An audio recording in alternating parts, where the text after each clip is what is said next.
आकाशवाणी गोरखपुर से प्रादेशिक समाचार।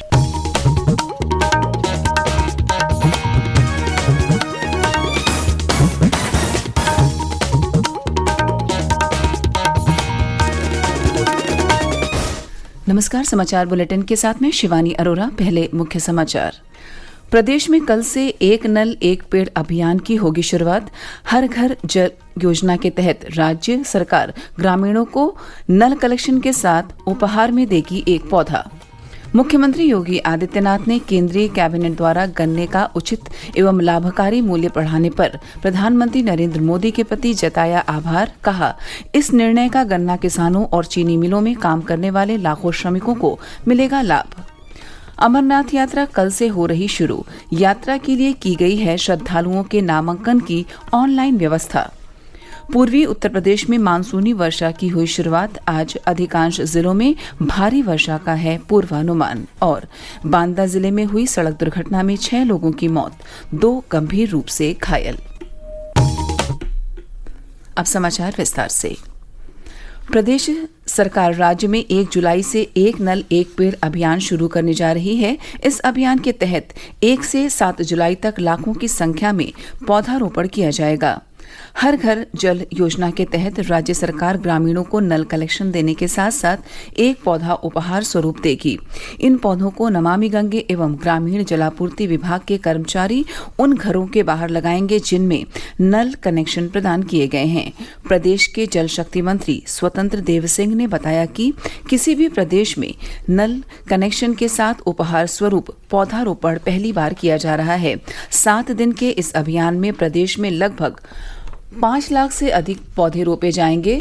उत्तर प्रदेश हर घर जल योजना के तहत ग्रामीणों को सबसे अधिक नल कनेक्शन प्रदान करने वाला राज्य बनने के साथ ही प्रतिदिन 40 से 42 हजार से अधिक ग्रामीण परिवारों को नल कनेक्शन प्रदान कर रहा है। मुख्यमंत्री योगी आदित्यनाथ ने केंद्रीय कैबिनेट द्वारा गन्ना किसानों के उचित एवं लाभकारी मूल्य को बढ़ाए जाने पर प्रधानमंत्री नरेंद्र मोदी का आभार व्यक्त किया है। उन्होंने इसे गन्ना किसानों के स्वावलंबन से समृद्धि की यात्रा को नया आयाम प्रदान करने वाला बताया है। मुख्यमंत्री ने ट्विटर पर प्रधानमंत्री का आभार व्यक्त करते हुए कहा कि इस निर्णय से गन्ना किसानों और चीनी मिलों में काम करने वाले लाखों श्रमिकों को लाभ मिलेगा।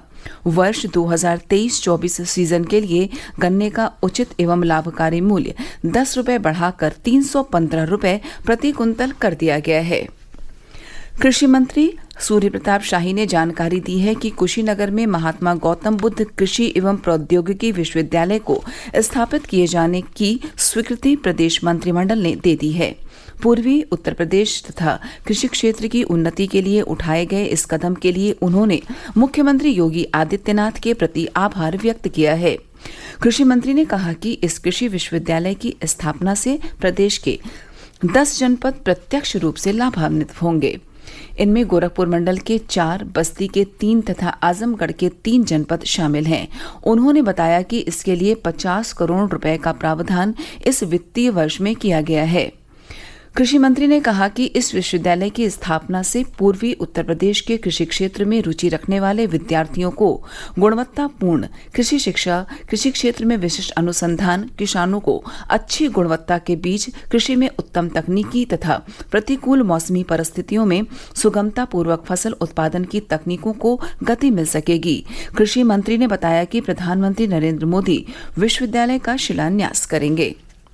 मुख्यमंत्री योगी आदित्यनाथ की अध्यक्षता में एक दिन पूर्व हुई मंत्रिपरिषद की बैठक में कुशीनगर में महात्मा गौतम बुद्ध कृषि एवं प्रौद्योगिकी विश्वविद्यालय की स्थापना को स्वीकृति प्रदान की गई थी।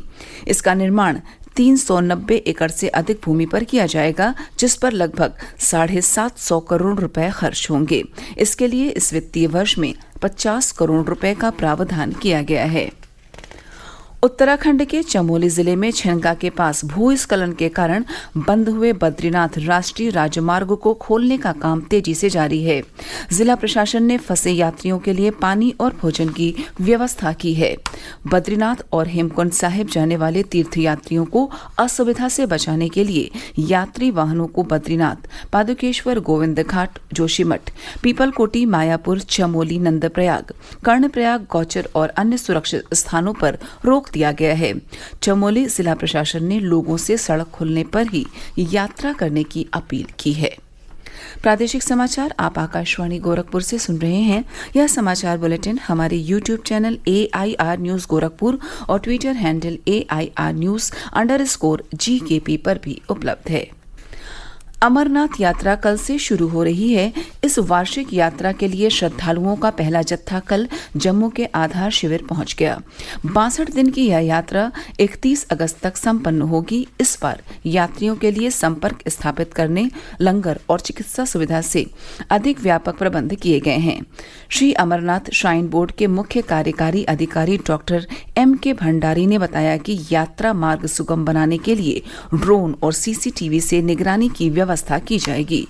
उन्होंने बताया कि यात्रा के लिए श्रद्धालुओं के नामांकन की विशेष व्यवस्था की गई है। अमरनाथ यात्रा में 13 वर्ष से 70 वर्ष की आयु तक के लोग शामिल हो सकते हैं। यात्रा से पूर्व श्रद्धालुओं को पंजीकरण कराना अनिवार्य है। इसके लिए अमरनाथ श्राइन बोर्ड की वेबसाइट पर ऑनलाइन पंजीकरण की व्यवस्था उपलब्ध है। प्रदेश में बेसिक शिक्षा विभाग ने शिक्षकों के तबादले की प्रक्रिया निर्धारित समय सीमा में पूरी कर ली है। 2023-24 के शैक्षिक सत्र में प्रदेश में कुल 16,614 शिक्षकों को स्थानांतरण का लाभ मिला है। इसमें 12,267 शिक्षिकाएं और 4,347 शिक्षक शामिल हैं। प्रदेश में पिछले 24 घंटों से कई स्थानों पर रुक रुक कर वर्षा का क्रम जारी है। कुछ स्थानों पर हल्की तो कुछ पर मध्यम वर्षा हुई। पूर्वी उत्तर प्रदेश में भी मानसूनी वर्षा की शुरुआत हो गई है। कई स्थानों पर आज भारी वर्षा होने का पूर्वानुमान है। गोरखपुर, अम्बेडकर नगर, बलिया सहित पूर्वांचल के कई जनपदों में कल हल्की से मध्यम वर्षा रिकॉर्ड की गई। मौसम विभाग के अनुसार पूर्वी उत्तर प्रदेश में सर्वाधिक 168.8 मिलीमीटर बारिश बांदा में हुई, जबकि पश्चिमी उत्तर प्रदेश में ललितपुर के मेहरोनी में 89.1 मिलीमीटर वर्षा दर्ज की गई। मौसम वैज्ञानिकों के अनुसार 2 जुलाई तक प्रदेश में मानसून के लिए परिस्थितियां अनुकूल बनी हुई हैं। इस दौरान राज्य में कई स्थानों पर वर्षा होने की संभावना है। उधर उत्तराखंड के पहाड़ों पर हो रही वर्षा से फर्रुखाबाद में गंगा नदी का जलस्तर तेजी से बढ़ने लगा है। गंगा के बढ़ते जल स्तर से फर्रुखाबाद के थाना कादरी गेट क्षेत्र के पांचाल घाट जलमग्न होने लगे हैं। प्रदेश भर में कल देवशयनी एकादशी मनाई गई। मान्यता है कि इस दिन से भगवान विष्णु 4 माह तक योग निद्रा में रहेंगे। ऐसे में अगले 4 माह तक कोई भी मांगलिक कार्य नहीं होगा। कल से विविध संस्कारों जैसे विवाह और धार्मिक अनुष्ठान पर विराम लग गया है। यह विराम देवोत्थानी एकादशी या प्रबोधिनी एकादशी तक जारी रहेगा। मुख्यमंत्री योगी आदित्यनाथ ने प्रदेशवासियों को देवशयनी एकादशी पर हार्दिक बधाई और शुभकामनाएं दी हैं। कुर्बानी का त्योहार ईद उल अजहा कल पूरे प्रदेश में हर्षोल्लास के साथ मनाया गया। इस अवसर पर मुस्लिम समुदाय के लोगों ने ईदगाहों और मस्जिदों में नमाज अदा की और देश में खुशहाली और अमन चैन के लिए दुआएं मांगी। नमाज के बाद एक दूसरे को गले लगाकर बधाई दी। नमाज अदा करने के बाद घरों में कुर्बानी का सिलसिला शुरू हुआ, जो देर शाम तक जारी रहा। ईद उल अजहा का त्योहार हजरत इब्राहिम द्वारा अल्लाह के हुक्म की तामील करते हुए अपने बेटे की कुर्बानी की इजाजत दिए जाने की याद में मनाया जाता है। त्योहार के मद्देनजर प्रशासन की ओर से सुरक्षा के व्यापक प्रबंध किए गए थे। बांदा जिले में गिरवा थाना क्षेत्र के नरैनी रोड पर एक तेज रफ्तार कार के ट्रक से टकरा जाने से 6 लोगों की मौत हो गई, जबकि 2 लोग गंभीर रूप से घायल हो गए। बांदा के जिलाधिकारी दुर्गा शक्ति नागपाल ने बताया है कि दुर्घटना में 5 लोगों की मौके पर ही मौत हो गई, जबकि एक ने सामुदायिक स्वास्थ्य केंद्र में इलाज के दौरान दम तोड़ दिया। गंभीर रूप से घायल 2 लोगों को सरकारी अस्पताल में भर्ती कराया गया है। और अंत में इस बुलेटिन के मुख्य समाचार एक बार फिर। प्रदेश में कल से एक नल एक पेड़ अभियान की होगी शुरुआत। हर घर जल योजना के तहत राज्य सरकार ग्रामीणों को नल कनेक्शन के साथ उपहार में देगी एक पौधा।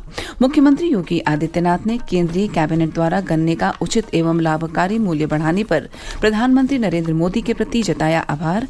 कहा, इस निर्णय का गन्ना किसानों और चीनी मिलों में काम करने वाले लाखों श्रमिकों को मिलेगा लाभ। अमरनाथ यात्रा कल से हो रही है शुरू। यात्रा के लिए की गई है श्रद्धालुओं के नामांकन की ऑनलाइन व्यवस्था।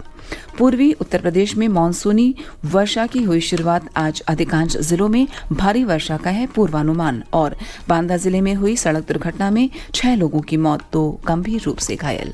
इसी के साथ प्रादेशिक समाचार समाप्त हुए। नमस्कार।